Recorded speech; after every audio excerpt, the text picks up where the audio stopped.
Bueno, primero que nada, muchísimas gracias al CONARP, a la Asociación de Agencias y a la Cámara Argentina de Anunciantes por haberme invitado hoy. Para mí es un honor estar acá. A Miguel Lachuta, que creo que debe estar por ahí, quien fue el que me cursó personalmente la invitación. Es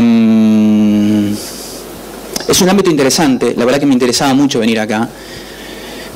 Provengo de la extracción creativa. Quiero aclarar primero que nada que esta es mi última aparición como presidente del Círculo. Mi mandato culminó la semana pasada, luego de 4 años, así que con esta presencia acá estoy dejando en manos de Gastón Vigio y de Pablo Gil, ambos también creativos, la presidencia del Círculo de Creativos Argentinos. Es un tema importante para los creativos, la autorregulación. A mí mi interés de estar acá es sobre todo escapar al cliché y a lo que uno podría esperar que yo pueda decir sobre esto, no tanto por una vocación de ir en contra justamente de eso, sino porque creo que es importante profundizar sobre el tema de la autorregulación, como creo que se ha estado profundizando durante esta jornada, y creo que en jornadas anteriores, sino también por la visión que puede aportar un creativo desde este lugar. Con esto quiero decir, no voy a hacer una presentación en contra de la necesidad o no necesidad de los comités de autorregulación. Desde ya, claro que para mí es importantísimo que el Círculo de Creativos históricamente así lo ha pensado. Yo en términos personales también lo pienso. La autorregulación es necesaria. El señor Lohan y el señor Manfredi ya lo han expresado claramente, el señor Gómez Castallo también. La necesidad de que nos autorregulemos no solamente es inteligente, es conveniente, desde un lugar muy básico, pero profundamente, desde otro lugar mucho más profundo, es éticamente necesaria para nuestra actividad, para nuestra industria, ¿no? No acá, sino en todo el mundo. Entonces, no vengo acá como el creativo loco a decir que los límites lo único que hacen es atacar la creatividad, ni mucho menos. Por el contrario, tengo muchísimas preguntas, como bien dice el primer chart, y muy pocas certezas en función del escenario que se está abriendo. Creo que el escenario hasta el día de hoy ha sido muy claro, pero se está viendo un escenario bastante complicado y complejo, y la pregunta es, ¿qué vamos a hacer nosotros respecto de este escenario que se está abriendo, ¿no?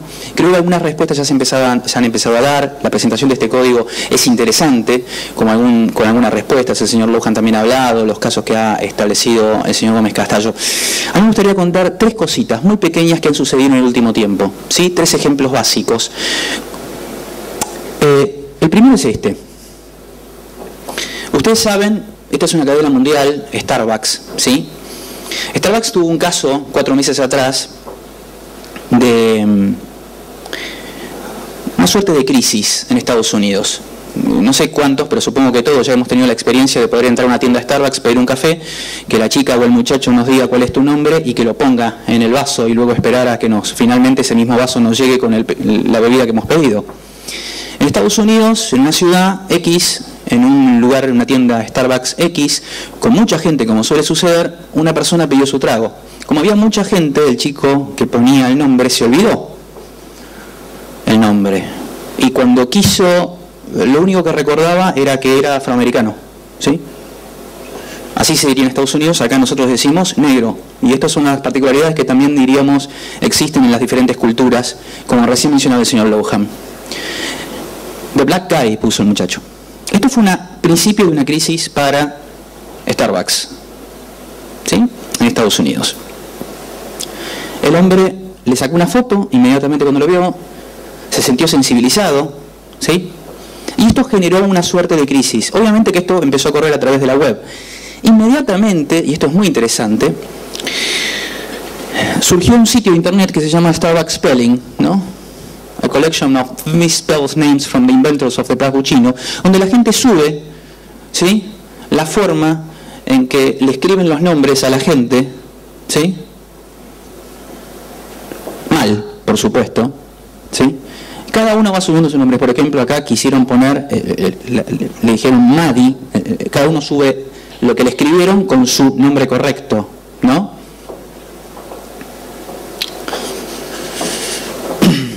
Este es el primer caso, ¿sí? El segundo caso es este.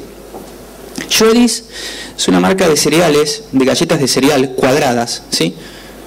que existe en Canadá, en el Reino Unido y en Australia, relativamente famosa, ¿sí? Una marca con bastantes años. Schweppes hace 3 años atrás, hizo una extensión de línea, a mi modo de ver, de las más brillantes que yo haya visto, que yo conozca. Llevo 18 años en la publicidad. La marca estaba un poco agotada, ¿sí? Tenemos que hacer una extensión de línea para renovar la marca. Lo que hizo Schweppes fue una extensión de línea fantástica. Le cambió la forma a los Schweppes y le puso Diamond Schweppes, que es exactamente la misma galleta, pero la presentaron en forma romboidal. Y la presentaron así al mercado, Diamond Schweppes, ¿sí? Y las vías públicas eran esto: New Diamond Schweppes, Old, aburridas, New, exciting. Tuvieron la suficiente inteligencia, creatividad y enorme coraje de presentar el combo de ambas, ¿sí? Square, Diamond. Esto es una extensión de línea que, créanlo o no, aumentó el 15% de las ventas en Canadá. Esto es genial. Esto es una extensión de línea maravillosa, a mi modo de ver, lo mejor que yo conozco, ¿sí? Este es el segundo caso que yo les quiero mostrar, y el tercero es este, cortesía de... Así empieza un vuelo en la aerolínea Virgin. No tengo sonido, pero no importa. Lo que hay que ver es lo que importa.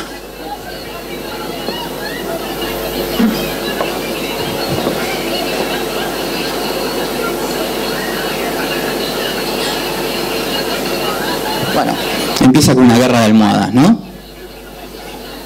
Cuando uno conoce la aerolínea Virgin, conoce quién es su fundador, Richard Branson, ¿no? Googleen, miren la foto ya de Richard Branson, ¿sí?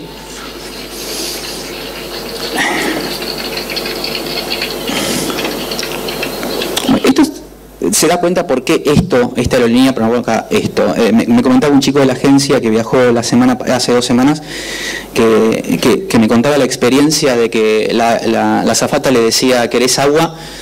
Y le tiró el agua. Le hizo así, ¿no? Y él me lo contaba, pero alucinado, como decir, qué bueno, ¿no? A ver, todo esto tiene que ver con una primera conclusión, todo comunica. Esto me parece importante. ¿Qué me parece interesante de, por ejemplo, el caso de Diamond Schweppes? Yo lo conozco porque ganó un premio en la categoría estrella, que es Titanium Integrated, en Cannes, hace 3 años atrás. ¿Qué me parece interesante para empezar justamente a tratar de enfatizar este todo comunica? Diamond Schweppes no es una idea publicitaria en términos estrictos. Y no se refiere ni siquiera a nuevas tecnologías. Cuando uno dice, bueno, no es tradicional, no se refiere a nuevas tecnologías. Es una idea que habla de el mismo producto, desde la génesis propia de una extensión de línea. Y esto es uno de los grandes cambios que estamos viviendo, para mí tan importante como la emergencia de las nuevas tecnologías en términos de comunicación. Las ideas de negocio en las cuales hoy anunciantes y agencias de publicidad, agencias de medios están metidas, tienen que ver justamente con ir un paso mucho más atrás, que tiene que ver con la comunicación estandarizada, y pasa por otro lugar, que es justamente la génesis propia de la presentación de un producto o servicio, ¿sí? Eso habla Diamond Schweppes, que el todo comunica es algo que, digamos, está estandarizado. Lo puede ver Starbucks. Starbucks puede hacer miles de campañas hablando de sus baristas y sus programas de ayuda a los recolectores de café en distintas zonas, desde Vietnam a Colombia, pero hay un muchacho que escribió The Black Guy y tuvo un problema de crisis. Y eso es comunicación. Y era un vasito en una de las 4.000 tiendas que tiene Starbucks. ¿Sí? Uno. Tuvo un problema de crisis por eso. Ayudado obviamente por una persona sensibilizada, ¿sí? Y por las redes tecnológicas. Pero era una propuesta de servicio, ¿sí? Que se convierte en comunicación. El propio servicio es comunicación. La propuesta de extensión de línea ya es comunicación en sí misma en Schweppes. La forma en que una azafata distribuye las almohadas al comienzo de un vuelo o un agua mineral es comunicación. Este es el gran cambio para mí que está viendo. y la enorme responsabilidad y complejidad que tenemos todos a la hora de autocontrol, porque ya no estamos hablando de comunicación tradicional, de nuevas tecnologías, todo comunica. Y si todo comunica, ¿cómo empezamos a autorregularnos cuando todo comunica? ¿Y quiénes tienen la responsabilidad? Este es el gran tema que está viniendo. O sea, hay temas más complejos y obviamente más complejos sobre los que vamos a ir. Yo voy a ser muy corto porque, voy a repetir, no vengo acá a ofrecer certezas. La verdad tengo como un actor más de toda esta industria en la que estamos todos metidos, es preguntas que creo que, primero que nada, es asumirlas. Y luego empezar a trabajarlas sobre ellas y luego establecer herramientas como las que se están estableciendo. Pero me parece que es importante empezar a entender esto. Primero que nada, todo comunica. Y hay un elemento más, a mí me gustaría irme hacia otro lugar para explicar cuál es la enorme complejidad que estamos viendo, que creo que no se menciona, pero que es muy importante. Esta cartera se llama Kelly, ¿sí? Es de Hermès, ¿sí? Debe su nombre a Grace Kelly. Grace Kelly la utilizó cuando estaba embarazada de su primer hijo. Como es una cartera grande, saliendo de su auto, la puso y no se le podía ver la panza, ¿sí? Para ocultar su embarazo al principio de todo, cosa que hoy no hubiera sucedido, ya no hubiéramos enterado por el paparazzi mucho antes. Grace Kelly, la cartera existía, ¿sí? La cartera de Hermès existía, pero a partir de que Grace Kelly la empezó a usar, empezó a tener el sobrenombre de Kelly. Esta cartera cuesta entre 5.000 y 15.000 euros, ¿sí? Dependiendo obviamente de ciertas variables digamos, ciertos modelos. Lo más interesante de esta cartera, y el punto que yo quiero recalcar es, esta cartera uno tiene que estar en lista de espera para pedirla. ¿Sí? No se hacen muchas carteras de estas, se hacen un número determinado por año, desde hace muchos años. Y acá es donde quiero detenerme, para empezar a hablar de esta compañía un poquito. Esto es un extracto de un artículo del País de España. Más de 8.000 empleados, 174 años de historia, una facturación récord de 2.400 millones de euros y un crecimiento en las ventas del 25% durante 2010. Estas son las cifras de Hermès, baluarte de un concepto de lujo que reivindica el valor del tiempo, tiempo para elaborar productos de calidad y tiempo para disfrutarlos. Una filosofía en las antípodas de la cultura de la gratificación inmediata. Slow fashion, si es que el concepto de slow food pudiese aplicarse a lo textil. Y al frente de esta forma de hacer y pensar, Pierre Alexis Dumas, director creativo de la casa, responsable último de sus 14 métiers o divisiones y presidente de la fundación de empresa Hermès, el encargado de guiar artísticamente la firma hacia el futuro sin perder de vista su patrimonio histórico, su herencia artesanal y su manufactura. Este señor es el responsable de que no se hagan más carteras al año, a pesar de que podría ser un negocio para Hermès, obviamente, sobre todo teniendo en cuenta el precio al cual se venden. Justamente al revés, otro podría pensar, muchos podrían pensar, él es el primero que piensan, y si se vende a 15.000 euros es justamente porque hay un número determinado. Pero a veces no pensamos así, y no es la lógica con la que toda la industria se maneja. Nosotros no nos manejamos con esta industria. Yo pongo esto porque es una excepción.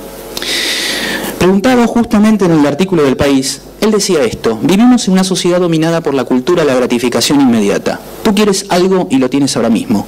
¿Qué tipo de mundo estamos produciendo en el que todo está disponible ya? Él decía esto a propósito de las quejas que podría haber, ¿sí?, sobre la idea de por qué no producir más en serie para tener estas carteras, estas u otras prendas o accesorios de Hermès. Para eso hemos crecido, para eso hemos evolucionado, para convertirnos en bebés que chillan y lloran cuando no obtienen lo que quieren inmediatamente. La segunda conclusión la pongo a través de una excepción, a contrario sensu.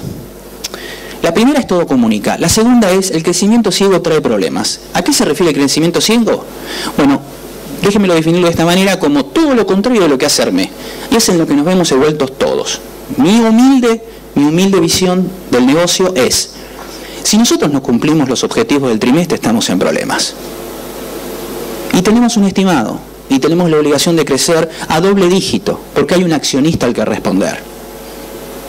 ¿Sí? Así estamos. Así está el mundo. Leamos los títulos. Pero esta sigue siendo la lógica imperante. Y esta lógica imperante tiene una bajada directa, ahora de abajo, así, derecho, hacia nuestra actividad y hasta todo lo que nos está reuniendo hoy. Es muy difícil y es un elemento tensionante la idea de crecer a doble dígito, sobre todo para el anunciante, no tanto para las agencias de publicidad ni para las agencias de medios, cuando hay tanta presión por resultados. ¿sí? Es combustión pura. Es combustión pura. Esto es muy difícil. Este es el gran motivo por el cual muchas veces, probablemente, en búsqueda del impacto y la obtención de resultados, nosotros tengamos muchos problemas para el autocontrol. Y pregunta, y lo voy tirando, es, las nuevas tecnologías, en este sentido, nos van a poner realmente a prueba, en términos personales y en términos de compañías y en términos de corporativismo al respecto de esto. Avanzo sobre el tema. Yo veo, habiéndome acercado un poco al CONARP, viéndolo, mi socio ha sido presidente de la Asociación de Agencias, tengo contacto directo también con el actual presidente, con Santiago, conociendo un poco cómo funciona, habiendo ido al CONARP a presentar y hacer mi descargo sobre comerciales, por ejemplo, que han sido analizados por el CONARP, que ha producido la agencia, y metiéndome un poquito en el tema desde hace 20 días, yo creo que hay como una visión, o dividiría de alguna manera el problema del autocontrol o de la autorregulación en tres campos. El campo pasado, el campo presente y el campo futuro, algo que creo que ya mencioné al principio. El campo pasado tiene que ver con lo que ha sucedido hasta ahora. ¿Sí? Con unos códigos de autorregulación que creo que ya han caducado. Hoy mismo se ha presentado, se ha hecho de alguna manera el preempting del nuevo código de la ICC. Hemos llegado y hemos cumplido una etapa que creo que ha sido bien cumplida, ¿sí? Y ha sido fácil de alguna manera de abordar. ¿Por qué? Fundamentalmente porque creo que todo funcionaba desde un lugar de la unilateralidad. Todo lo hemos leído, visto y experimentado. Como bien decía el señor Gómez Castallo en la última pregunta, él decía, el problema de la televisión no es un problema, en realidad es mucho más fácil abordar un comercial televisivo, uno lo ve una y otra vez. Para un CONARP, para un comité de autorregulación, es relativamente fácil y poco complejo hablar con una compañía o con una agencia de publicidad, con un anunciante de una agencia de publicidad, y decirle que lo pase en un horario de protección al menor, recomendar determinado tipo de cosa, sugerir el cese de ese comercial. ¿Por qué?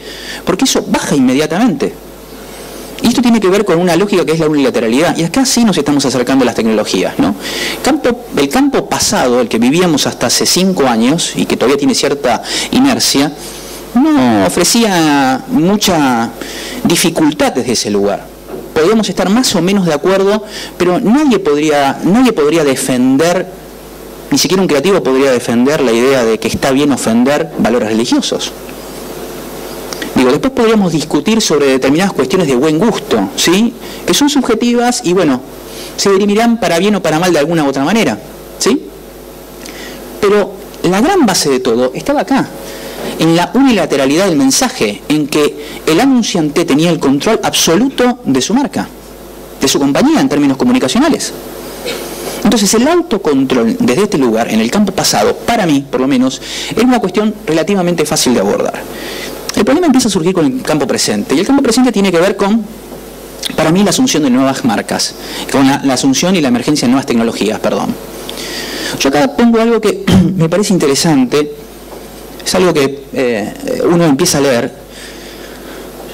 Estamos claramente frente, y esto me parece que es el segundo dato que a mí me quisiera marcar en términos de cómo lo abordamos, que es, estamos frente a la asunción de una emergencia de comunicación de condominio, ¿sí? Y de marcas de condominio, ¿sí?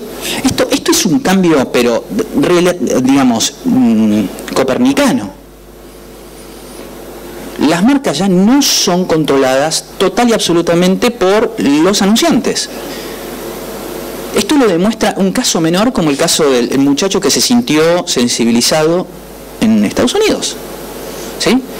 Tiene la capacidad de poner en jaque, ¿sí?, a una tienda exitosísima. Pero no solamente eso, sino que diría que hoy las mayores propuestas, o sea, las mejores propuestas, y quien realmente, cualquier anunciante que pretenda crecer y no perder terreno en el término de construcción simbólica de marcas, está pensando en dejarle al consumidor, ¿sí?, parte de su poder para poder justamente tener éxito. Entonces, claramente hoy, algunas marcas no lo están asumiendo, otras sí lo están asumiendo porque están en la vanguardia, están pensando que sus marcas ya no son, ¿sí?, parte total y absolutamente de su propio peculio. tiene que ver con una cuestión de construcción y de manejo con el consumidor. Y acá menciono por primera vez la palabra clave, que creo que hasta ahora me parece que no ha estado mencionada, y creo que este es el gran tema que vamos a tener que abordar, que es el consumidor. Porque hemos estado hablando de comunicación, pero toda esta comunicación va hacia un lugar. Y el gran tema que está sucediendo con el campo actual es que con la nueva tecnología, todos nosotros, ¿sí?, en nuestra fase de receptores de comunicación, ¿sí?, ahora también tenemos la posibilidad de ser activadores de esa comunicación. Y este es el gran cambio para mí, ¿sí? Dos frases que a mí me parece que son... Esto lo dice Manuel Castells, que a mi modo de ver es el mayor teórico y el señor que más sabe en términos de tecnologías de información, ¿sí?, nuevas tecnologías. Dice, los ciegos suelen llamarme, también una entrevista en el diario El País de España, los ciegos suelen llamarme para que les explique Internet. La primera pregunta que hacen es, ¿cómo se puede controlar? Y mi respuesta siempre es, Internet admite todas las preguntas menos esa, no se puede controlar. Este es el gran problema del campo presente de la autorregulación. El señor Lohan, contestando la última pregunta, decía algo muy interesante. ¿Cuál es la implicancia de un chico de 15 años dándole like a una bebida alcohólica en Facebook? ¿Cómo se puede controlar eso? La primera pregunta es, ¿se debe controlar? ¿Quién? O sea, como decía el señor Gómez Castellón, muchas veces tenemos que ser policías de una sociedad, no de nosotros mismos. ¿Quién debe controlar? ¿Lo tiene que controlar la bebida alcohólica? Le digo que sí a Johnny Walker. ¿Quién tiene la culpa? ¿Johnny Walker? ¿Quién tiene que controlar eso? Facebook. Bien, supongamos que lo controlemos. Llegaríamos a la enorme ironía de que un chico de 15 años no le puede dar like a Johnny Walker, pero sí puede hacer 6 pasos, abrir, ¿sí?, una alacena y agarrar la botella de Johnny Walker de su padre. Esta es la enorme ironía. Este es el caso que estamos viviendo hoy. Por poner el caso que mencionó el señor Lohan. O sea, inhabilitaríamos a un chico para que se relacione con una marca en términos de nuevas tecnologías, porque no tiene la edad suficiente, pero estaría perfectamente habilitado en su casa para poder emborracharse con esa marca o tomar. Esta es la enorme complejidad del tema. Y voy a preguntar, ¿quiénes son los encargados de esto? La segunda pregunta, que creo que es, y la dice el señor, el que era hasta ahora presidente de Google, a mí me parece que este es el gran tema que estamos viviendo nosotros, que es Eric Schmidt, ahora ya no es más el CEO de Google, o sea, vicepresidente, dice, Internet es la primera cosa que la humanidad inventa que la humanidad no entiende. Y es el más grande experimento en términos de anarquía que hayamos hecho. Lo dice Eric Schmidt. Yo siempre pongo este caso. Este es el problema que estamos viendo con Internet. El vaso, el primer vaso que se inventó, se habrá inventado hace 10.000 años, no sé, tenía exactamente la misma función que este vaso, ¿sí? No ha cambiado su naturaleza, su ser. Internet ya ha cambiado su ser 4 veces. Empezó siendo un método de traslado de información encriptada en la Guerra Fría, en Estados Unidos. Pasó luego a ser científico, luego universitario, luego civil, luego comercial, red social. Digamos, este es el gran tema. ¿Y cómo funciona y quiénes son los actores que van a poder estar acá? ¿Sí? El campo presente ofrece este tipo de particularidades. Hago otra pregunta. No sé si todos estamos al tanto de lo que ha sucedido con un diseñador de moda que era el encargado de la casa Dior, que es John Galliano. John Galliano en Francia, un diseñador maravilloso, un diseñador de moda conocidísimo. John Galliano en un restaurante, una noche, sentado en una mesa, absolutamente borracho, profiere una serie de frases absolutamente antisemitas a una mesa de al lado. Alguien lo graba con un celular. Lo suben a la red. John Galliano, yo supongo que hubiera querido pedir perdón. El problema es que eso se repite, y acá está la huella digital, se repite. Esto fue trending topic en Twitter, explotó en la red. Hoy ustedes googlean y pueden ver el video de Galliano. Galliano, por supuesto, perdió su puesto como diseñador en jefe de la casa Dior. la pregunta que me hago para poner en caso, ¿cuál es el rol de un comité de autorregulación suponiendo que una compañía incurra en una violación flagrante, por ejemplo, ofendiendo un valor religioso? ¿Puede retirar, por ejemplo, un video que haya subido a YouTube? Las chances son pocas. Entonces, ¿cuál es el rol que va a tener el comité de autorregulación en un campo como este? Esta es la gran diferencia con el comité de autorregulación en el campo pasado, donde yo podía sugerir y la marca podía bajar inmediatamente ese comercial. Es muy probable que ese comercial esté girando locamente, porque la dinámica, obviamente, de esto, como lo que le pasó a Galeano, es imparable. Entonces, ahí nosotros quizás vamos a empezar a pensar que el comité de autorregulación en términos de nuevas tecnologías obviamente funcione como un caso de best practices, ¿sí? Pero también como una suerte, hay una institución en Europa que se llama el Consejo de Sabios, donde realmente empieza a trabajar fundamentalmente de cara a las compañías y a las agencias de publicidad, pero sobre todo a las compañías, en términos de qué es lo que se puede hacer y qué es lo que no se debe hacer, sabiendo que después, en realidad, todo será manejo de crisis.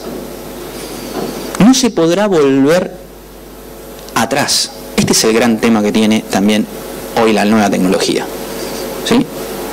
La huella digital es bastante difícil de borrar, por no decir imposible. Eliseo Verón, que es un gran sociólogo argentino, 5 o 6 años atrás, hablaba justamente de la emergencia de una nueva categoría de consumidor, que es el ciudadano consumidor. ¿Sí? Ciudadano consumidor. Fíjense qué curioso que en Londres son ciudadanos consumidores, obviamente incurriendo en delitos, los que asolan Londres durante 3 días.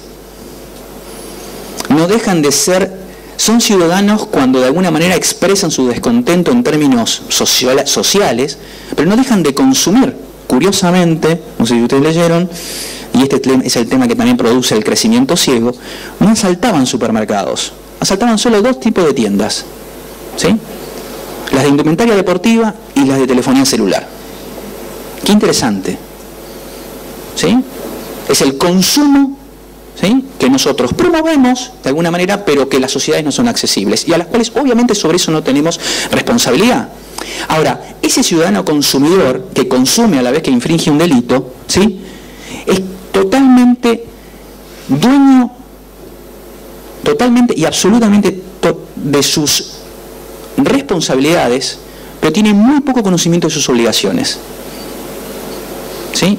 Cuando, hablando de información privada, Facebook, 4 años atrás, alguien se entera de que la información iba a quedar de por vida, la que yo subiera en Facebook, en menos de 2 días, 2,5 millones de personas se manifiestan en Facebook en contra de esto. Es cuando entonces Mark Zuckerberg decide hacer un cabildo abierto para establecer una constitución en Facebook, ¿sí? Durante 1 mes y medio la gente tenía la posibilidad de establecer una constitución de Facebook y llegar a un acuerdo. Se habló incluso del mayor ejercicio democrático de la historia. En aquel momento eran 450 millones de personas. ¿Cuánta gente votó? El 0.003%. 2,5 millones de personas se juntaron en 2 días para decir no. Cuando había que decir sí a algo, 0.003%. Soy muy consciente de mis obligaciones, muy poco de mis responsabilidades. Este es el gran tema que estamos teniendo hoy, ¿sí? En un escenario de comunicación expandida, donde todo comunica. ¿Cuál es el campo futuro para ir terminando? Acá para mí el gran tema es la responsabilidad del anunciante bajo el paradigma de la comunicación expandida. Cuando todo comunique, ¿cómo vamos a pararnos de cara a esto? ¿Sí? Desde que me invitaron hasta el día de hoy, tuve la posibilidad, pero me puse a meter en este tema, visité ADELCO, la Asociación de Defensa del Consumidor. Empecé a manejar algunos números. Acá en la Argentina, por ejemplo, no sé si ustedes saben, desde el año 2001 se siguen estadísticas. En el año 2001 hubo 1.073 denuncias, ya no en ADELCO, sino en defensa del consumidor, específicamente sobre consumo. El ranking era compañía de celulares, servicios públicos, medicina prepaga, tarjetas de crédito. Por supuesto que todas ellas no tienen que ver con comunicación, pero cada vez más tienen que ver con comunicación. El famoso y paradigmático caso ya de defensa del consumidor de una compañía de celulares que nos carga a nosotros 5 pesos, ¿sí?, unilateralmente, de un día para el otro, por el envío en papel de mi resumen de gasto, por no haberme acogido a la comunicación digital de ese resumen, ¿sí?, que fue claramente, eso es comunicación. Hay una marca que está comunicando, como estuvo comunicando con Starbucks, querramos o no. ¿Qué va a hacer la autorregulación con eso? Porque eso empieza a ser comunicación. Los casos crecen y se amplían. Dos datos ilustrativos. El CONARP en Argentina, si mal no me equivoco y si no me he equivocado, analizó 309 piezas del 2001 al 2010. ADELCO por mes en el año 2011 está en 250 casos analizados por mes en lo que lleva del 2011. 250 casos por mes. ¿Sí? ¿Por qué menciono este tema? Porque estos organismos son los receptores del nuevo protagonista de la comunicación.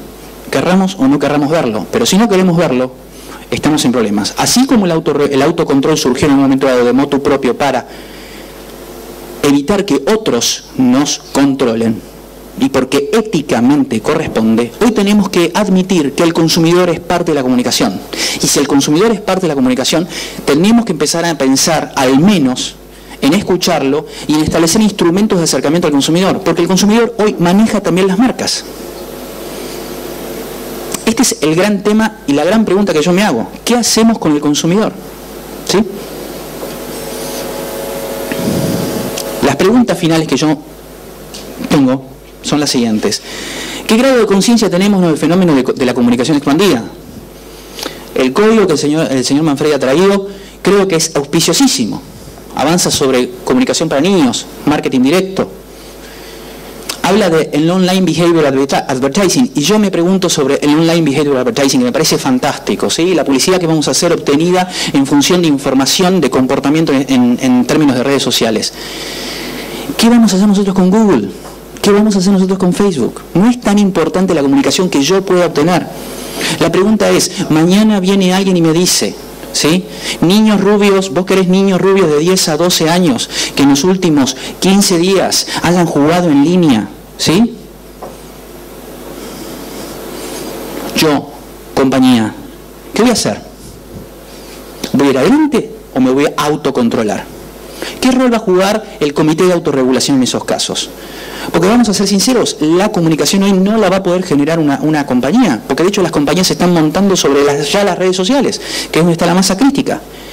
¿Cuál va a ser nuestro rol frente a un Google, frente a un Facebook? Que ya tienen toda la información. El grupo Anonymous, ¿sí?, hacktivistas, prometió la destrucción de Facebook el 14 de septiembre pasado, 4 días atrás. ¿Por qué? Porque ellos sostienen que Facebook está manejando información nuestra. Sostienen, por supuesto, sin pruebas, que está manejando información nuestra. La pregunta es, ¿qué vamos a hacer nosotros que manejamos información y que ayudamos en todo caso a que un montón de gente se suba a plataformas sobre Facebook? ¿Qué postura vamos a tomar frente a Facebook o frente a Google? ¿Cómo nos solucionantes a cumplir con una comunicación expandida responsable cuando la presión por resultados siga en ascenso? A esto me refería cuando alguien venga y diga, tengo la posibilidad de esto. Tengo la posibilidad de ofrecerte la información al target exactamente que vos estás buscando. Este es un dilema que ya se avecina. ¿Qué papel van a jugar los comités de autorregulación en un escenario de comunicación expandida? Y finalmente, ¿qué lugar vamos a otorgar en la autorregulación al ciudadano consumidor en un escenario de comunicación expandida? El consumidor no se mencionó. ¿Qué vamos a hacer con el consumidor? Pregunta, la final. ¿Debemos hacer alianzas con algún organismo de derecho al consumidor? ¿Debemos acercarnos nosotros al consumidor de alguna manera? ¿No? ¿A qué precio? Muchísimas gracias. Gracias, Carlos. Los invitamos a un coffee break. Volvemos en 15 minutos, 12 y 5. Continuamos con el segundo bloque. Gracias. Continuaremos con el panel 2, la autorregulación publicitaria en Latinoamérica. La dinámica de este panel fue modificada en base a una propuesta de los oradores. La idea de que cada uno fuera hablando la vamos a cambiar por una alternativa en la que les vamos a proponer temas y ellos nos irán comentando cómo se desarrollan estos temas en cada uno de los diferentes países, de manera que podamos trabajar de alguna forma de un debate o una comparación y ustedes puedan sacar conclusiones. Finalizado el panel, vamos a hacer preguntas, así que agradecemos que vayan tomando nota para después hacer las consultas que ustedes deseen a los expositores. Tenemos en el panel 2 a José Luis Barros, presidente de CONAR México, Carlos Cañaza Portela, de Cerneco Paraguay, Luis Chávez, de CNP de El Salvador, Gilberto Leifer, del CONAR Brasil, Mariana Matias, del CONAR Chile, Luis Otoya, del CONAR Perú, Ximena Tapias, del CONAR Colombia, y Montserrat Ramón Mon, de Uruguay. Vamos a hacer un repaso y trabajar sobre los temas que se han desarrollado hoy en estas primeras conferencias, en los primeros paneles, y la idea sería que los panelistas, a juicio de ustedes, quien quiera comentar, nos indiquen cómo ven ustedes la asimetría que se va dando en los medios tradicionales con relación al control de los medios tradicionales versus los medios digitales, y el control y regulación que se va dando en cada uno de los países. ¿Sí? No sé si se entiende la pregunta, voy otra vez. Hay un cierto control de asimetría en los medios tradicionales versus los medios digitales, y la idea es que ustedes nos vayan comentando cómo ven ustedes este control y regulación en cada uno de los CONARes de los diferentes países. Arrancan ustedes como quieran, yo les voy pasando el micrófono y voy comentando en la medida que veamos que alguno se queda calladito y no puede participar. Adelante, por favor. Ladies first. ¿Querés empezar, Mary, en Chile? Bueno, la verdad, primero que nada, me gustaría felicitar a los expositores que vimos antes. Hacía mucho tiempo que no anotaba tantas cosas y me interesaba y muchos puntos, porque realmente creo que tocaron temas que muy de contingencia y cosas que nos están afectando de alguna manera u otra a los países. Ahora, con el tema propiamente tal de la simetría, yo creo que es algo que vino para quedarse, y que tarde o temprano vamos a tener que ir enfrentando de distintas maneras. Ahora, como bien dijo, ¿no es cierto?, el expositor en este tema, no tenemos clara todavía las respuestas. Lo que sí les puedo comentar, y cosas que vemos en Chile, ¿no es cierto?, en el mercado chileno, en que el CONAR ha tenido una destacada participación, ha generado confianza, hay respeto de las empresas por sus acatamientos, hay un 99% de acatamiento a los fallos, lo que demuestra, ¿no es cierto?, que la industria está más bien madura, que se acepta la autorregulación también por el Estado, ¿no es cierto? Nosotros tenemos convenio con el CERNAC, que es el organismo, ¿no es cierto?, de protección de los consumidores, donde nos derivan, ¿no es cierto?, todos los casos de publicidad. Así que por ese lado nos podemos sentirnos muy satisfechos y felices, pero creo que tenemos un tremendo desafío y las cosas van a ir cambiando. El consumidor chileno ha tenido cambios importantes en los últimos años. La crisis financiera generó cambios bien profundos, sobre todo que afectan a las empresas de servicios financieros. Y también, ¿no es cierto?, este año tuvimos otro evento que ha como hecho un quiebre en lo que es, ¿no es cierto?, la relación consumidor-empresa, que es el caso de la Polar. No se los voy a relatar acá, me imagino que ya muchos de ustedes lo han escuchado. Pero esto ha generado un empoderamiento del consumidor, y estoy súper de acuerdo ahí con el comentario que hizo, que están muy claros de los derechos y de lo que pueden escoger, y esto se ve exacerbado, ¿no es cierto?, por las redes sociales, en que algo menor se puede transformar en una crisis de una marca, como vimos el caso de Starbucks. Y sí, de repente no tienen claras sus responsabilidades frente a esto. Entonces, aquí yo creo que las empresas y la industria en general tienen que empezar a enfrentar eso de una manera distinta. Nosotros hemos hablado mucho en CONAR Chile, ¿no es cierto?, de ver esto como un tema de responsabilidad social. El ser responsable en las comunicaciones es un tema ahora que cada vez va a ser más relevante. Y no solo y entender las comunicaciones ya no solo como el departamento de marketing o de publicidad que generaba una comunicación, la enviaba, era absolutamente responsable, sino como el negocio, como todo el modelo de negocio de la empresa se involucra en esto y sustenta esta promesa o esta comunicación, por menor que ésta sea. Yo creo que estamos enfrentando cambios muy importantes en la industria, en la forma de los negocios, en la forma de relacionarnos, ¿no es cierto?, con la comunicación y con la publicidad. No tengo yo la respuesta, la verdad que creo que he aprendido mucho esta mañana y creo que es algo que tenemos que empezar a discutir, y me parece excelente eventos como este, ¿no es cierto?, o momentos como este en que podemos estar aquí sentados todos los países latinoamericanos y con mucho apoyo, ¿no es cierto?, también de los expositores que vienen de Francia, Estados Unidos, de otros lados, en que nos puedan ayudar, ¿no es cierto?, a enfrentar esto. Así que lo escuchamos a Gilberto. En el caso de Gilberto, él nos va a hablar en portugués, y Romina, que está sentada al lado de él, va a hacer las traducciones. Así que esta modalidad va a ser un poquito distinta a la que teníamos anteriormente, donde había traducción simultánea. Esto va a ser un offline. Muito obrigado.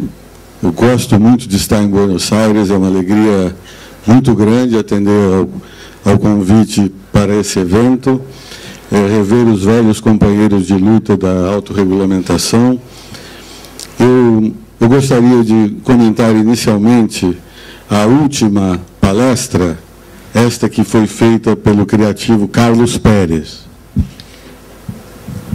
Bueno, quisiera agradecerles a todos la invitación. Estoy muy contento de estar aquí en Buenos Aires. Me gustan mucho mis compañeros de lucha en la autorregulación. Y quisiera comenzar exponiendo la última conferencia que dio nuestro amigo Carlos Pérez. O expositor nos colocou diante de várias dúvidas, de questões que nos ocuparão e de difícil resposta. Eu me lembro que no judaísmo, há mais de 5.000 anos, se diz que os verdadeiros sábios não são aqueles que têm respostas para todas as perguntas. Os verdadeiros sábios são aqueles que fazem perguntas para as quais não se tem as respostas. Él nos colocó enfrente de muchas dudas. Esas dudas nos van a mantener ocupados porque son de respuesta realmente muy difícil de conseguir. Entonces, yo recuerdo algo que se dice en el judaísmo desde hace más de 5.000 años. Esto dice que los sabios no son aquellos que tienen las respuestas, sino los que hacen las preguntas que aún no tienen respuesta. Portanto, Carlos Pérez é dos sábios da publicidade argentina, e nós hoje, por conta desse desafio intelectual, vamos sair daqui com a responsabilidade de buscar essas respostas. A segunda consideração, eu nem, se estão me entendendo, por favor, queiram fazer o sinal para dispensar, acho que a tradução. Se houver alguma dúvida, eu recorro à minha tradutora. Fica comigo. Mas então dizia que a segunda questão que nós, em função das palestras da manhã de hoje, devemos refletir, é que nós temos realidades diferentes. As nossas assimetrias não se referem apenas ao modo pelo qual os meios devam ser controlados. As nossas assimetrias derivam de diferenças legais, dos ordenamentos jurídicos, de nossas culturas, de nossas economias e da capacidade dos nossos anunciantes, das agências e dos meios de aderirem a sistemas voluntários de ética e autorregulamentação. Quando ouço o relato de José Domingo a respeito do modelo bem-sucedido de corregulação, eu me lembro dos primórdios do CONAR do Brasil, nascido na vigência da ditadura militar, e dessa semente romântica que vicejou, que ocupou o coração dos publicitários brasileiros, que fazem da defesa da liberdade de expressão em todas as suas formas uma das bandeiras, uma das causas da existência do CONAR no Brasil. a corregulação num país como o Brasil, um país que teve e tem governos fortes. Governos fortes são aqueles que têm o manejo das contas públicas, do erário público, das concessões públicas, do controle das forças militares e policiais. E, no caso do Brasil, o governo é também um grande anunciante. De modo que, para a nossa atividade, a atividade publicitária, estar submetida a um órgão de autorregulamentação, e para que não haja uma contradição em termos, auto pressupõe que o governo não esteja participando do esforço de autorregulamentação. O governo já dispõe dos meios para legislar, e a entidade se ocupa da ética, complementando a legislação em vigor, mas não deseja que as funções e as atividades dos órgãos legislativos e reguladores se confunda com a atividade voluntária de autorregulamentação publicitária. Então, nós temos uma convivência respeitosa com o Estado e com os órgãos reguladores, mas exercemos a atividade de regulação da ética na atividade, dos normativos que regem a atividade, sem a preocupação de cumprir diretivas do Estado ou de suprir lacunas da legislação. A instituição, em permanente diálogo com os anunciantes, agências e meios, elabora as normas que regem a atividade. Um dos parâmetros da efetividade da atividade exercida pelo CONAR no Brasil é a indicação pelas pesquisas dos órgãos de defesa do consumidor, que nos últimos anos registram que reclamações fundamentadas contra a publicidade representam menos de 2% do conjunto das reclamações recebidas pelos órgãos de defesa do consumidor, a demonstrar, portanto, que o público está satisfeito com a propaganda brasileira, em razão do que atestam esses números, e que a atividade exercida pelo CONAR, que realiza a posteriori o monitoramento da publicidade veiculada no país, vem atendendo às expectativas da indústria e às necessidades do público. Perdón, Gilberto, ¿hace falta traducción? ¿No? Perfecto. ¿Cómo ven esta cuestión en países que tienen mayor influencia de Norteamérica, como podría ser el caso de Colombia, Ximena, El Salvador, Luis, y México, José Luis? Pues muchas gracias por la oportunidad de estar con ustedes aquí en esta maravillosa ciudad.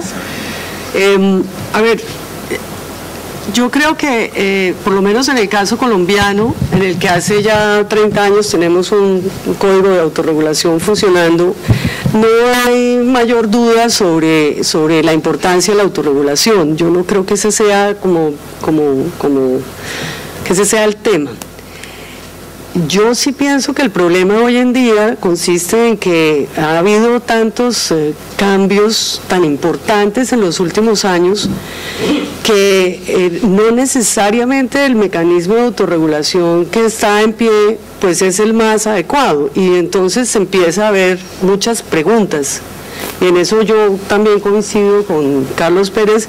Yo creo que hay muchas preguntas que nosotros nos venimos haciendo y sobre las cuales estamos aún buscando respuestas.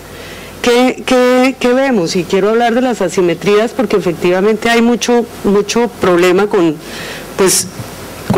la diferencia que nos ofrece el tema en muchos aspectos. En primer lugar, no es solamente un problema de tecnologías, o sea, cuándo cabe o no cabe el control sobre los contenidos publicitarios, dependiendo de qué tipo de tecnología se trata.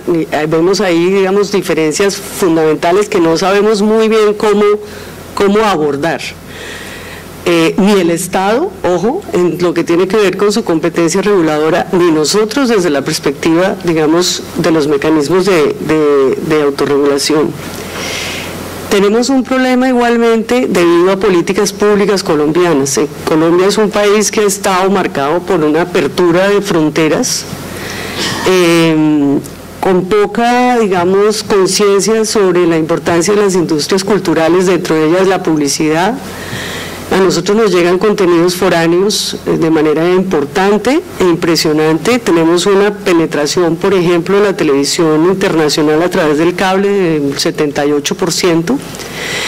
Y la ley colombiana y el mismo código de autorregulación colombiano no es obviamente extraterritorial. O sea, nosotros no le podemos aplicar nuestra normatividad a los contenidos foráneos, lo que genera una nueva asimetría, porque obviamente los colombianos están sometidos no solamente a la regulación colombiana, sino al Código de Ética colombiana, lo cual lo pone, por ejemplo, en desventaja frente a anunciantes internacionales que no necesariamente, a pesar de que hay obviamente un interés porque el tema sea cada vez más difundido a nivel global, pues no necesariamente le interesa aplicaciones, digamos, de responsabilidad en mercados locales. Entonces, pues, eso nos lleva también al hecho de que los controles por parte del Estado, pues, sean obviamente inexistentes, y las sanciones, pues, recaen sobre la publicidad colombiana. Entonces, se trata obviamente de temas que son muy complicados y en relación con los cuales estamos buscando respuestas. Yo quisiera, sí, porque me parece importante mencionarlo, hay una renovada intención autorreguladora en mi país, que se debe mucho al hecho de que hay una tendencia de regulación por parte del Estado. Nosotros hemos tratado de llevar a cabo una campaña de convicción de que la autorregulación no es la respuesta a la regulación. La autorregulación es el ejercicio de una responsabilidad social de la industria organizada. Digamos que eso también nos empieza a responder ciertas inquietudes.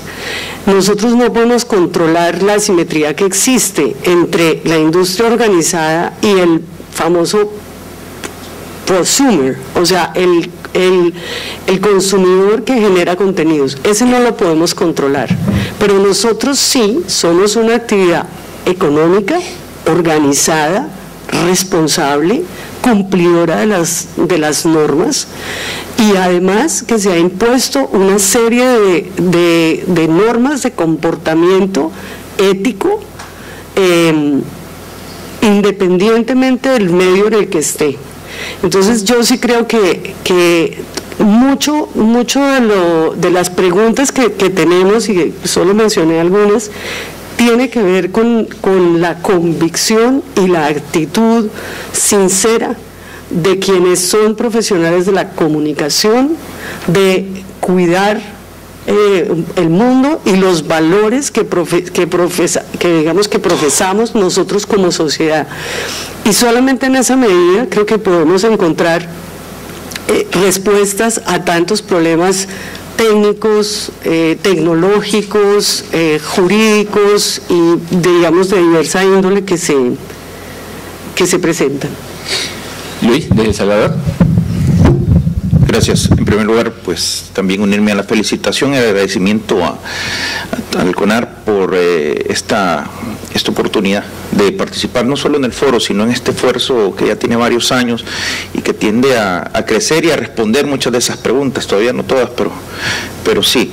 Bueno, en primer lugar, quizás yendo sobre la pregunta en particular, hay que hacer algunas consideraciones y las hago por la gente que no está en contacto con nosotros. O sea, no se la voy a hacer a Ricardo, ni a Miguel, ni a Ignacio, que ya la saben, pero al final le pareciera que injustamente sentamos al CONARP y le pedimos que solucione todos los problemas, el de la obesidad, el de, bueno, cualquier tipo de problema debe ser solucionado por el CONARP, no por el Ministerio de Salud.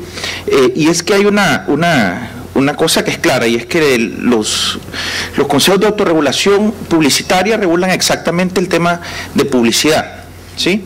No tiene soluciones para otras cosas, y en ese sentido ya vienen aspectos que sí ven otros códigos, como el de la ICC, que tiene que ver inclusive con prácticas de mercadeo. Nosotros en principio no. Eso creo que tiene que ser muy claro para no irse con la idea de que los sistemas de autorregulación son débiles, primero. Segundo, el tema de la asimetría en el control de los medios, yo la trataría de abordar así. En primer lugar, en el caso de El Salvador, un país subdesarrollado, ¿verdad? La conectividad es bastante baja, un 13% de la población tenía acceso a esto. O sea, cuando nos sentamos aquí y hablamos y enseñamos la foto del café y que las redes sociales y te voy a tuitear, ok, pero, pues somos nosotros, estas pequeñas mayorías latinoamericanas, que tenemos la suerte de tener el acceso. O sea, hay un inmensa cantidad de compatriotas latinoamericanos que no tienen ese problema de la publicidad por internet todavía, porque no tienen agua, ¿sí? Entonces es importante también dimensionarnos y no empezar a volar con internet y con Facebook si no hemos solucionado el problema de las grandes mayorías, y que ese problema va en un periódico que recogen y que compran en la calle o que llega a sus casas, ¿no? Ese problema tiene que lograrse abordar primero. Por eso es que posiblemente hay algún tipo de ¿se oye? Sí. Sí, perfecto. Sí, de asimetría al respecto de cómo custodiamos el tema de la publicidad. Por otra parte, también las personas que están inmersas en medios, en esta publicidad virtual, ellos están en una posición de corresponsabilidad, porque no es como un outdoors, que dejamos que la empresa ponga un outdoor y lo va a ver el que quiere y el que no quiera, ¿sí? Estamos hablando de que hay alguien que se mete a internet y busca y decide y se hace corresponsable. No es como, no nos volvemos en primera instancia como guardianes de la publicidad que te ataca, sino que acá tú la buscas y tú decides. Entonces hay una corresponsabilidad que también debe tenerse en cuenta, y eventualmente esto significará abrir espacios para que los consumidores se incorporen, así como las universidades, para tratar de acortar esta asimetría. Ahora bien, hay que ser reales, ¿no? En este entorno latinoamericano, todavía nos falta mucho para siquiera empezar a volar tanto, y es que en muchos de nuestros países no solo hay asimetría de medios escritos, sino que a veces con los de internet. Al contrario, a veces inclusive tenemos problemas con la publicidad exterior, para controlar la publicidad exterior, para controlar a nuestros propios miembros. Y al fin y al cabo, creo que es muy importante acercarnos a las preguntas más inmediatas, como por ejemplo la publicidad por cable, ¿sí? ¿Cómo hacemos con la publicidad por cable? O sea, ¿es posible parar una campaña por cable? Al final el anunciante viene y como no lo deja poner aquí, la pone por cable. ¿Y cómo hacemos? Entonces, esas son las preguntas, creo yo, más inmediatas. Las otras sí están muy lejanas. Y yo creo que así un poco, por lo menos desde nuestra óptica, se explica la asimetría. Y se justifica la asimetría en cuanto somos guardianes de ese 80% de gente que está expuesta a los medios tradicionales y debe ser custodiada. Gracias. ¿Y José Luis, desde México? Gracias. Desde luego me uno a la expresión de gratitud a CONAR Argentina por la celebración de este coloquio y por las innumerables atenciones que nos han dispensado.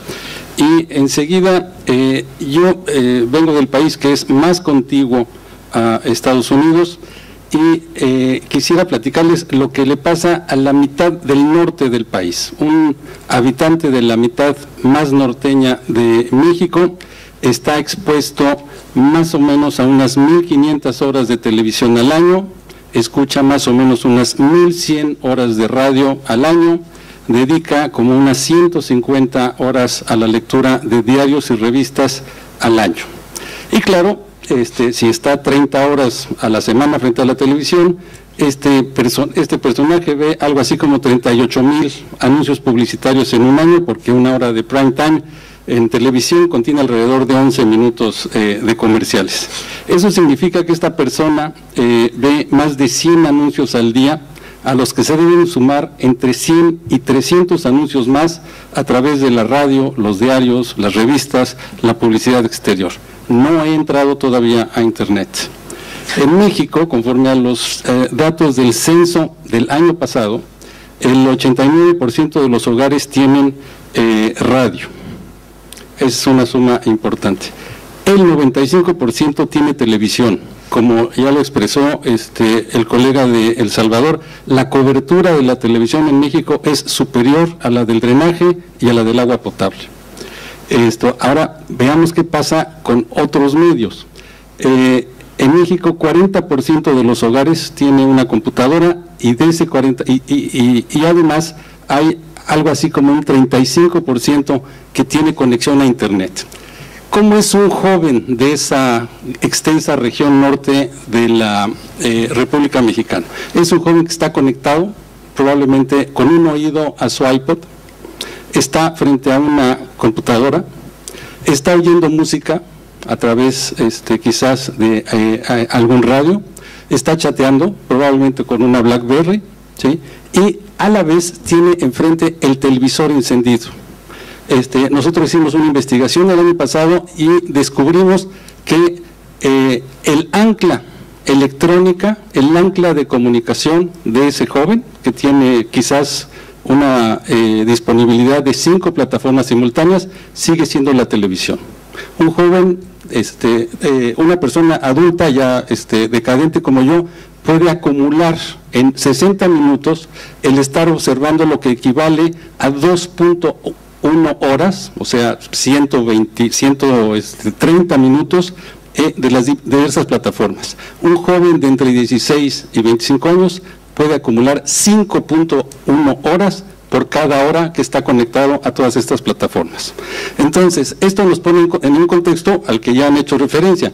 Esto es una convergencia realmente sin precedentes, porque como se señaló aquí en la última exposición antes del receso, la mala noticia acerca de Internet es que es muy complicado de controlar, quizás sea incontrolable.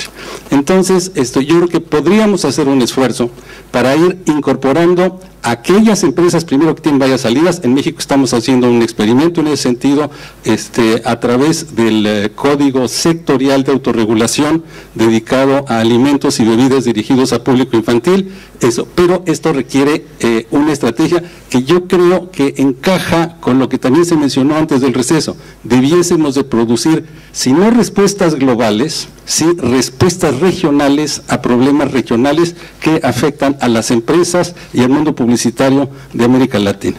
Gracias.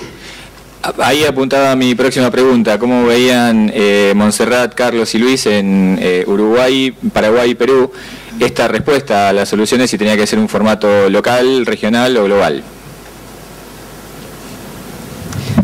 Bueno, buenos días. ¿Está prendido esto? Buenos días, gracias por permitirme participar de este coloquio. Como han dicho todos mis compañeros de panel, estoy tremendamente satisfecha por tener esta oportunidad. Y yo quiero hacer una precisión. Antes, el Uruguay es un país un poco atípico desde el punto de vista de la conexión a Internet, porque tenemos, pese a ser un país tan pequeño, tenemos más del 60% de la población conectada. Y hay estudios precisos que indican que cada uno de nosotros está sometido a más de 1.500 impulsos publicitarios por día. Eso significa que, independientemente, a mí me gusta la honestidad intelectual respecto a la autorregulación. Me parece fantástico que todos estemos alineados en este tema. Y pienso que en realidad el detonante de que nos hayamos alineado es la necesidad de la supervivencia, porque nosotros somos responsables no solamente por nuestra actividad, sino por la actividad de todas las fuentes de trabajo que contratamos y además por el mantenimiento de una economía sana, porque participamos activamente de que la sociedad esté saneada económicamente. Creo entonces que el Uruguay está alineado con esta propuesta, están trabajando en la autorregulación desde hace relativamente poco tiempo. Creo que fue de los países que integran este coloquio, creo que fue el último en sumarse, pero tengo temor de no estar respondiendo exactamente con la verdad. Pero en definitiva, uno de los últimos sí lo es. Y creo que en definitiva se han sumado, algunos no tanto y otros sí, por la necesidad de responder a un pedido del usuario. Nosotros estamos hoy circunscriptos a las decisiones y a las actitudes del consumidor. El consumidor pasó de ser consumidor, como bien dijo, yo me alineo absolutamente con lo que dijo hoy Carlos Pérez. El consumidor ha salido de ser consumidor a ser prosumidor, o sea, produce y consume simultáneamente. La mayor parte de ustedes deben de conocer que Gap, por ejemplo, a nivel internacional, cambió su logotipo y gracias a los comentarios negativos en las redes sociales, solamente lo tuvo vivo durante una semana. O sea, el consumidor es mucho más fuerte que todos nosotros. Entonces, lo que está en juego acá es la supervivencia de nuestra profesión. Y no solamente de nuestra profesión, también de la sociedad de consumo y también de la organización de comercio. Entonces, lo que me parece más importante es que se hayan aunado tanto los anunciantes como los publicistas, porque esto es un esfuerzo que hay que hacerlo en común. Y me importaba aportar desde un lugar que es desde el punto de vista de la formación a los estudiantes. Me parece que lo que pasó, lo que hicimos mal, hacia atrás no tiene remedio, pero sí pienso que tenemos solución hacia adelante y creo que es nuestra responsabilidad formar a la gente joven en el espíritu de la importancia de estas conquistas y de que nos autorregulemos en aras de no perder nuestras fuentes de trabajo y que seamos más justos con las sociedades que nos han dado todo lo que tenemos. Gracias.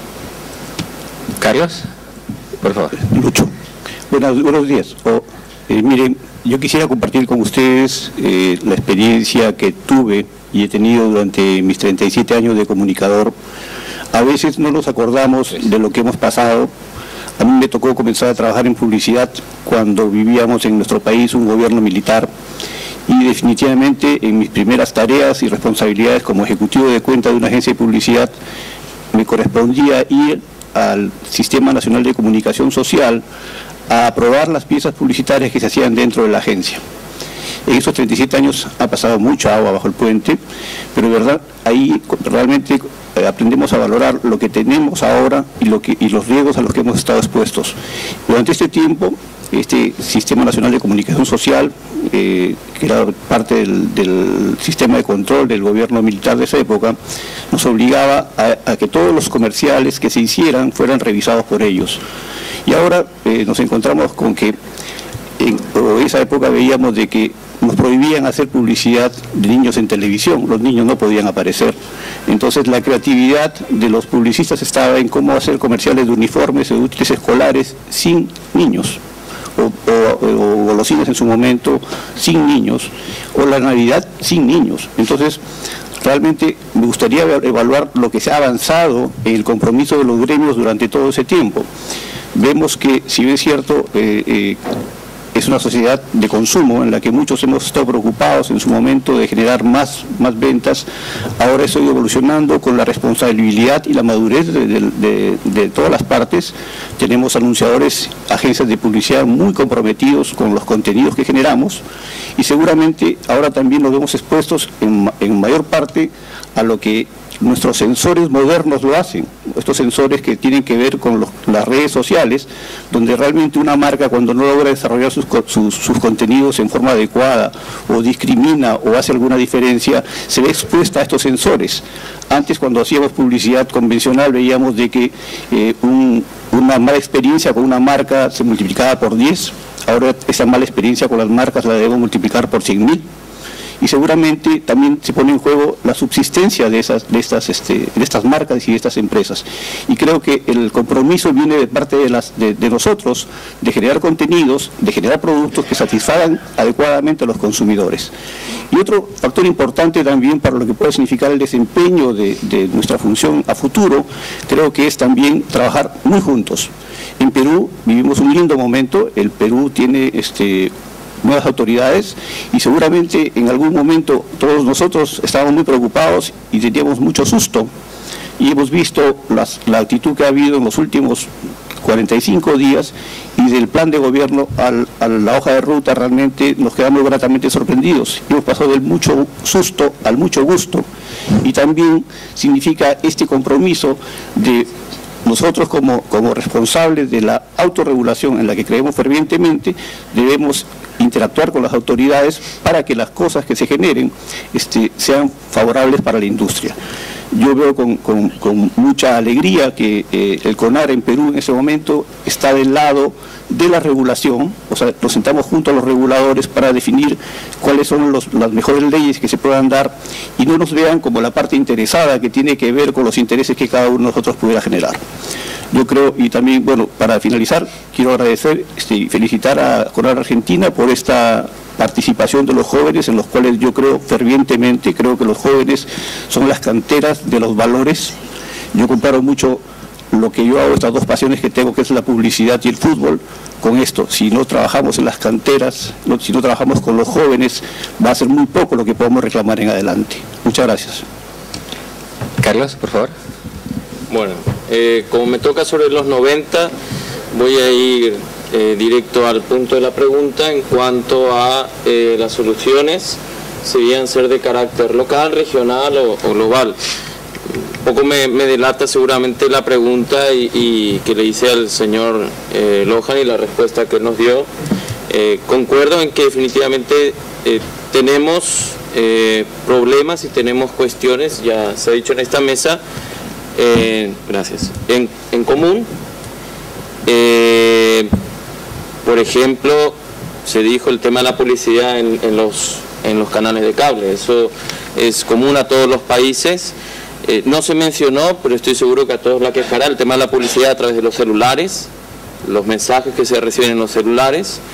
Entonces, bueno, son problemas en común y de repente se puede pensar en soluciones también, digamos, regionales, como para buscar una efectividad y buscar una uniformidad en ese sentido.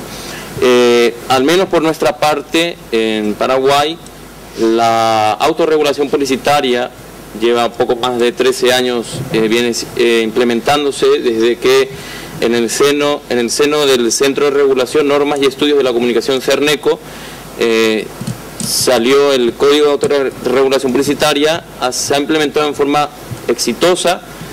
Cada vez vemos de que hay menos reclamos y vemos de que realmente la actividad publicitaria, al menos en Paraguay, se va ordenando, pero hay problemas que siguen.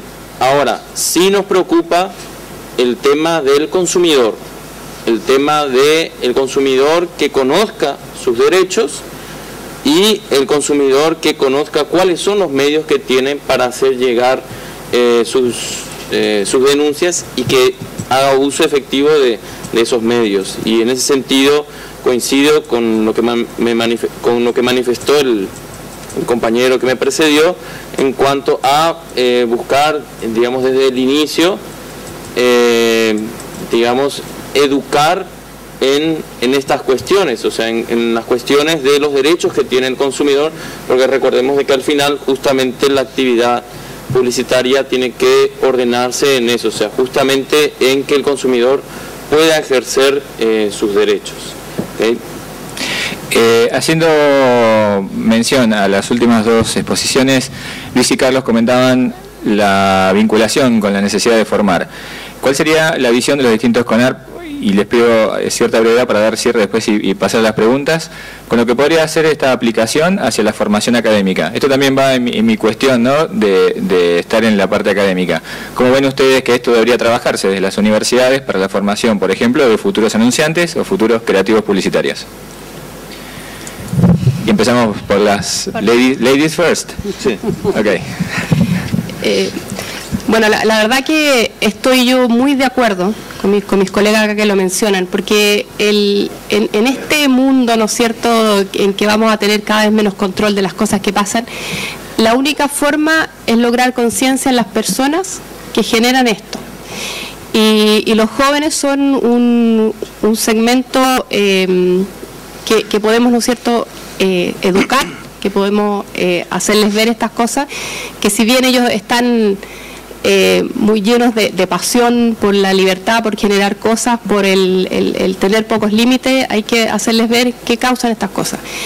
En Chile, básicamente, uno de nuestros planes que tenemos que estamos desarrollando este año es el empezar a tener estas charlas y esta educación, ¿no es cierto?, a los estudiantes, tanto de publicidad como los estudiantes de ingeniería comercial, ¿no es cierto?, que van a ser los más posibles product manager o gerentes de marketing. Así que estamos abordando eso y nos encantaría, no sé, poder a lo mejor tener compartir buenas prácticas en esto aquí con nuestros colegas y poder mejorar más aún estas acciones. Gracias. ¿Ximena? No, yo creo que el tema no tiene duda alguna. No creo que haya siquiera que hacerse la pregunta sobre el tema, pero sí como sobre el cómo. O sea, cómo generamos, por lo menos en el caso colombiano, una mayor cercanía, digamos, de la industria publicitaria con la vida académica. Creo que hemos pecado efectivamente de no tener integradas esas dos áreas, a pesar de que obviamente en los pensums de las, digamos, de las carreras relacionadas con el tema de la comunicación, pues hay obviamente temas de ética, pero yo creo que sí sería parte de digamos, de la estrategia que adoptemos a futuro, llevar los códigos de autorregulación como parte del pensum académico para las profesiones vinculadas con la comunicación, de manera que los jóvenes salgan conscientes de que la industria, digamos, tiene una forma de actuar de manera responsable desde el inicio. ¿Montserrat? Bueno, yo creo que yo soy docente en una universidad en Uruguay y con lo que me he encontrado en las clases es que hay todavía en nuestra época bastante rechazo por lo que es nuestra disciplina publicitaria. Personalmente lo que he intentado hacer, empiezo todos mis cursos, yo dicto cursos al área de publicidad, pero también a licenciatura en empresas y a la gente de marketing. Y lo que intento, apuntando a cómo lo podemos hacer, bueno, humildemente lo que hago es la primera clase y después las que sean necesarias, abordar juicio a la publicidad. Y entonces en esa clase, para empezar, dejar desmistificados todos los demonios, o sea, contrarrestar todas las malas opiniones que tiene nuestra disciplina, hablar de los valores que también tiene, de a dónde apunta, de cuáles son los elementos positivos, y después hablar fundamentalmente de qué manera la debemos de tratar para que seamos respetados y aceptados definitivamente en la sociedad.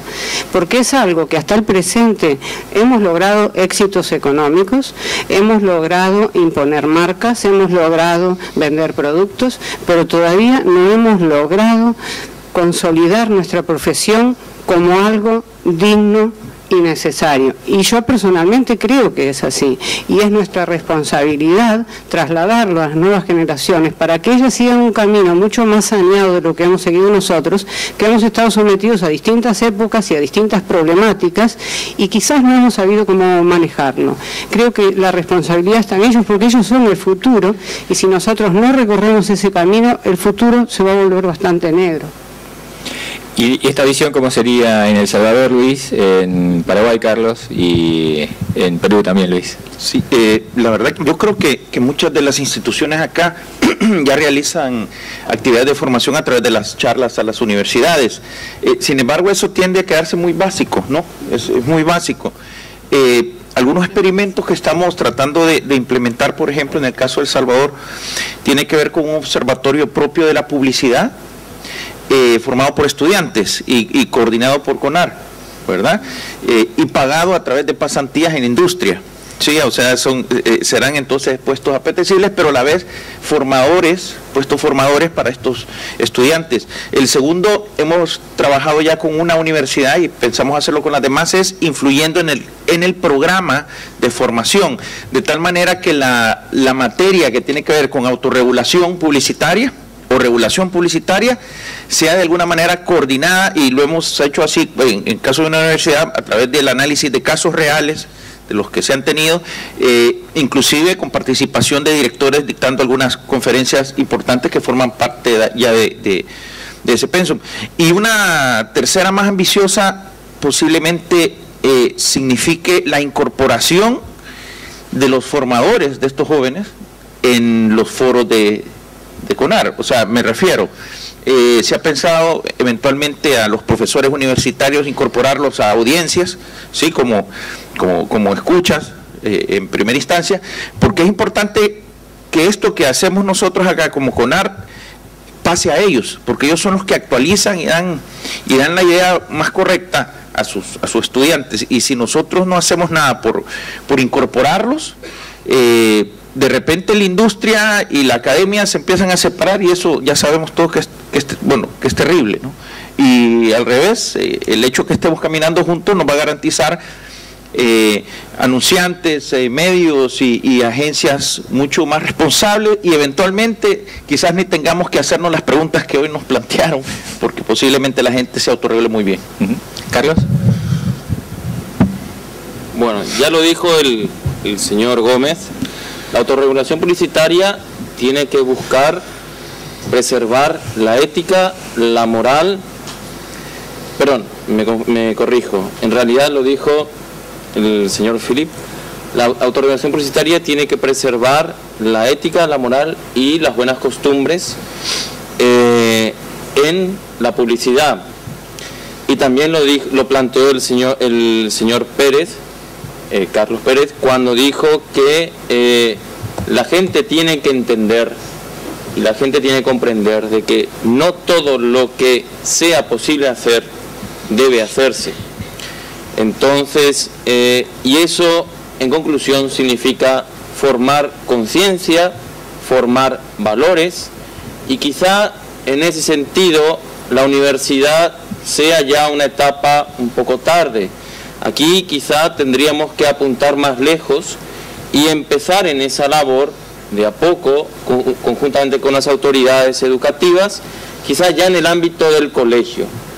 O sea, formar a la gente desde pequeños, cuando son más receptivos, para alcanzar ese objetivo justamente de, entre todos, hacer, tanto desde el punto de vista del generador de la publicidad como del receptor de la publicidad, que como bien lo dijeron, hoy en día ya se confunde, justamente una publicidad sana. Luis, en Perú. Bueno,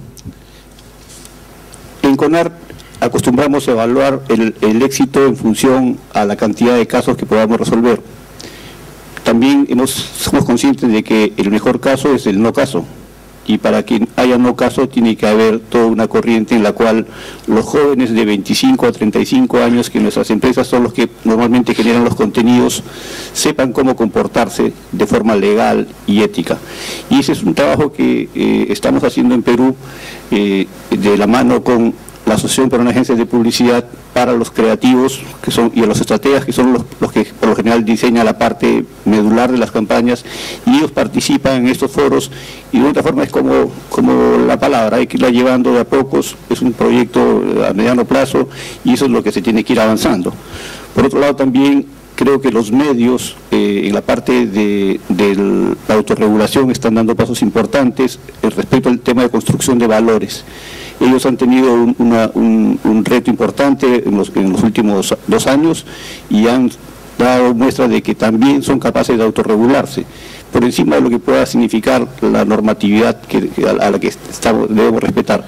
En ese caso los medios también han asumido ese compromiso, y creemos de que como medio masivo, más allá de las universidades, que se tienen que implementar los cursos de ética y leyes para que sepan qué cosa hacer. Eso es importante. Un último punto también que es llegar a los jóvenes con sus mismas herramientas, es el Tweet CONAR que hemos implementado en Perú, que es a través de este mecanismo en el cual la gente joven se comunica con mucha rapidez, podamos absolver sus preguntas sobre el tema legal, que es importante, el tema, por ejemplo, de medicamentos de OTC, o los productos OTC, y también el tema de promociones a las que normalmente estamos expuestos y caemos en multas tontas, que estas multas tontas no nos cuestan menos de $10.000, estos puedan acceder y poder encontrar una solución. Gracias. Para cerrar el panel, dejamos entonces la exposición en este tema para Gilberto y José Luis, de Brasil y México. no Brasil o CONAR tem encorajado o governo a instituir no ensino fundamental básico uma cadeira destinada a ensinar às crianças, os menores, hábitos saudáveis, alimentação balanceada, consumo moderado de bebidas alcoólicas, os riscos dos alimentos que contenham sal, gordura, açúcar em excesso, de tal maneira que eles se capacitem a desenvolver o senso crítico e se tornarem adultos aptos a participar do processo de consumo. No âmbito das escolas, o CONAR também apoia as cadeiras, as disciplinas de ética e legislação. Ao mesmo tempo em que entendemos ser indispensável o desenvolvimento da responsabilidade ética dos profissionais, o CONAR também se empenha em difundir os direitos fundamentais para o exercício da profissão. O aspecto a que me referi na intervenção anterior é que no Brasil temos uma Constituição relativamente recente, ela é de 1988, e essa Constituição declarou minuciosamente direitos que amparam o exercício da profissão de jornalista, de artista, de publicitário. Esses direitos ainda são pouco conhecidos, mas devem ser tão conhecidos quanto as responsabilidades que tocam aos profissionais. José Luis. Gracias. Yo mencionaría 4, y de estas 4 algunas ya han sido aludidas aquí. Primero, explicar a un público suficientemente amplio qué significa la autorregulación, y a un público más especializado, estoy pensando en quienes hacen la publicidad, cómo es que la autorregulación no riñe ni con la mercadotecnia, ni con la libertad creativa, ni menos aún con la evasión o ilusión de la ley. En segundo lugar, acercar los CONARES, como ya lo hacen algunos en los países de la región, a las escuelas de publicidad, pero también a las facultades de Derecho Administrativo y Comercial, a las escuelas de Comunicación y de Administración y a las instituciones donde se forman los ingenieros o licenciados en Relaciones Industriales, y también hacer el caso de las ventajas de la autorregulación.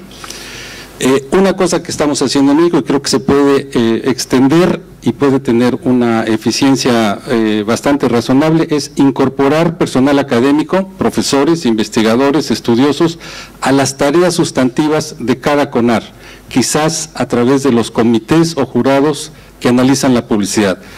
Para ello en México contamos con un esquema de capacitación o certificación de la mano de la Asociación Mexicana de Agencias de Publicidad, para que quienes se incorporen a estos comités o jurados cuenten con un piso básico de conocimientos legales y técnicos sobre el quehacer publicitario. Y uno más decisivo al que acaba de aludir mi colega brasileño es inculcar, quizás mediante acuerdos o esquemas de colaboración con la autoridad educativa, inculcar la capacidad desde muy pequeños, en los niños y en las niñas, de hacer decisiones de consumo responsables, juiciosas. Esto es, formar consumidores más alertas, más conscientes, más exigentes. Gracias. Muchas gracias a todos. Abrimos preguntas que tenga el auditorio. Vamos a circular los micrófonos para que el panel vaya respondiendo a las consultas que pudiera haber. No.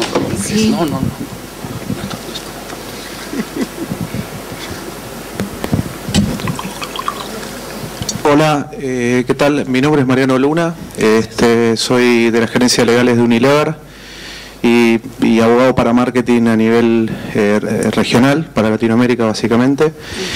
Mi pregunta que le hago a todos básicamente es, estoy muy de acuerdo con el hecho de tener que educar. De hecho, eso lo hacemos nosotros internamente y está a cargo de los abogados, educar a marketing sobre lo que es una comunicación responsable. Pero la pregunta que le hago a ustedes en el marco de la autorregulación es, cuando uno somete revisión y para un posterior fallo de la CONARP en los distintos países una misma pieza publicitaria. Lo que se aprecia es una diferencia de criterios bastante amplia y si bien me parece sana la diferenciación de criterios y las distintas formas de pensar, y además teniendo en cuenta que tenemos en la región ordenamientos jurídicos distintos, yo quisiera saber qué opinan ustedes sobre lo que es reconocer los fallos de otras CONARP en otros países, ¿no? Muchas veces se ve que hay una tendencia hacia la independencia y hacia la toma de una decisión sin nutrirse de lo que puede haber decidido otra CONARP en otros países, y bueno, es una pregunta que yo tengo para hacerle a ustedes.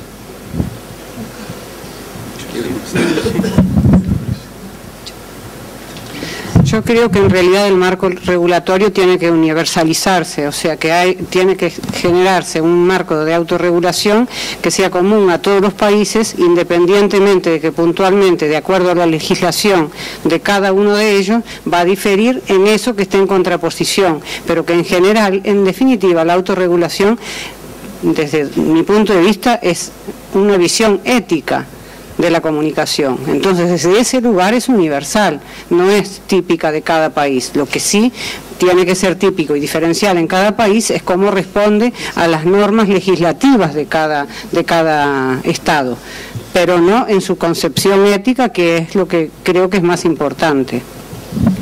Sí. Yo digamos que creo que hacia allá nos dirigimos desde el punto de vista de organismos de autorregulación. Cada vez existen mayores canales de comunicación entre nosotros mismos, pero yo tampoco entiendo, debo confesar, por qué si un anunciante ha estado sometido a una decisión en un determinado país y el país ha tomado una decisión, ¿por qué sigue, por ejemplo, usando esa publicidad en otros países? O sea, porque eso no tiene mucho sentido desde la perspectiva nuestra. De alguna manera, un ejercicio responsable haría, digamos, que conocido una decisión en uno de los países, pues se abstengan de publicarlos en la otra, y no creo que en el otro país, y no creo, digamos, no, yo creo que nosotros podemos responder simple y sencillamente con información, pero otra vez insisto, me parece que la responsabilidad, digamos, no tiene fronteras, y me parece que en eso pues debe ejercerse de buena fe también. Yo quería agregar una óptica un poco distinta, y es la cual, cuando uno, o por lo menos el directorio en CONAR en Chile analiza un caso, imagino que esto le pasa al resto de los países, lo primero que uno hace es pensar cuál es la más probable interpretación desde el punto de vista del consumidor. O sea, aquí tiene uno que ponerse en el lugar de qué es lo que entiende el consumidor. Y aquí uno puede hablar de distintos segmentos, distintos casos, y siempre hay variaciones. En ese sentido, a lo mejor van a haber entendimientos distintos en los distintos países, porque si bien somos súper parecidos, y yo creo que ahí tenemos muchísimas cosas en común, a lo mejor hay ciertas cosas que son distintas. Entonces, a pesar, digamos, de que el primero se basa, ¿no es cierto?, en un cumplimiento de la ley, que eso es igual para todos los países, o puede haber quizás ciertas variaciones en algunos, el cómo entiende el consumidor en cada país puede ser un poco distinto. Y ahí nosotros nos ha tocado analizar casos en que se han visto en otros países, sobre todo cuando son marcas globales, y nosotros utilizamos la resolución o el análisis que se ha hecho en otros países, pero siempre como información adicional. Pero no dejamos de ver siempre la realidad local y el pensar en cómo es el consumidor, en este caso en Chile, y debería ser lo mismo en cada uno de los otros países. Sí, José Luis. Cuando compré el billete de avión para venir, puse una veladora para no escuchar esa pregunta. Lamento haber perdido el dinero, pero voy a intentar una respuesta. No tengo una respuesta para esa pregunta. O sea, los países, excepto uno, que estamos aquí representados, nos tardamos varios siglos en que la autoridad lingüística que gobierna nuestro idioma reconociese la existencia de nuestras maneras de hablar y escribir el español. Del mismo modo, no creo que sea muy sencillo homologar lo que se entiende por publicidad entre Brasil y México o entre Argentina y Guatemala. Creo que obedece a elementos culturales que aún con la convergencia de la lengua, de cierta tradición muy fuerte religiosa, de costumbres determinadas, sin embargo guarda diferencias muy acusadas a nivel local. De modo que yo creo que aquí lo que debiese ocurrir es que las empresas globales traten de diferenciar su publicidad. Entiendo que esto entraña una carga adicional en materia de costes, de inversión publicitaria, pero quizás es el precio que haya que pagar por llegar, por lo demás, de manera muy posible, con mayor eficacia al consumidor en cada localidad. No creo que podamos avanzar muy pronto en la homologación de criterios, ni siquiera estoy seguro de criterios éticos en materia de publicidad. Las agencias de publicidad en México, cuando los trato de invitar a que se incorporen a CONAR, me dicen ethics is out, aesthetics is in. ¿No? Y aesthetics quiere decir el uso del cuerpo humano, desnudos, el lenguaje más fuerte, aseveraciones que rayan en la frontera de lo que nosotros estimamos ético, etcétera. Así es de que, perdón por no traer la respuesta. Muy bien, agradecemos entonces a Ximena Tapias, a Montserrat Ramón Mon, a María Ana Matías, a Luis Otoya, a Carlos Casaña Portela, José Luis Ramos y a Gilberto Leifer. Le damos un fuerte aplauso.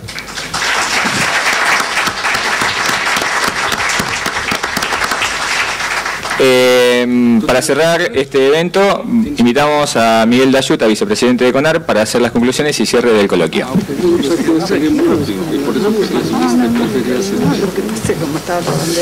Hola, buenas tardes. Voy a tratar de ser bastante corto porque el horario hizo mella en nuestro grupo de audiencia. Así que primero y ante todo, Gilberto, te quiero agradecer tus palabras hacia Carlitos Pérez, y también saqué como cosa para el futuro tratar de hacerme más preguntas a ver si me llega el mote también. Después lo otro, Monse, pienso que después de todo lo que hemos estado escuchando, la verdad que por lo menos nosotros, este grupo tiene mucho trabajo. La verdad que ha sido enorme la experiencia, digamos, in situ, que nos han visitado nuestros colegas y amigos de Europa, y por supuesto con todo lo que vamos a trabajar con ustedes en estos 2 próximos días, creo que es seguro que vamos a tener más trabajo que nunca. La otra que me pareció importante y tal vez como reflexión última, y es algo que yo aprendí también como publicitario desde que empecé a trabajar, no desde el área creativa, que siempre la ventaja que tenía era tratar de conocer lo más que podía a quién yo me iba a dirigir, a quién le iba a dirigir el mensaje. Creo que la gran responsabilidad y el challenge que tenemos para el futuro es, por supuesto, entender cada vez más al consumidor. El consumidor finalmente es el que va a empujar a las fuerzas políticas, a las fuerzas sociales para producir los cambios que consideren necesarios. Desde ese punto de vista, si nosotros conocemos más al consumidor y sus pensamientos, vamos a poder estar un paso adelante y poder darle muchas mejores respuestas. Bien, creo que esto es lo que más sentí después de escuchar, digamos, lo que hemos estado hablando, porque el consumidor está siempre alrededor nuestro. Así que espero que esta reunión que hemos hecho por primera vez motive en las próximas reuniones a los CONARES, y vamos a tratar de que esto llegue más a las fuerzas, digamos, de opinión del mercado, para que nos acompañen, digamos, mucho mejor y tener mejores resultados en lo que hacemos. Así que muchas gracias de nuevo y hasta la próxima.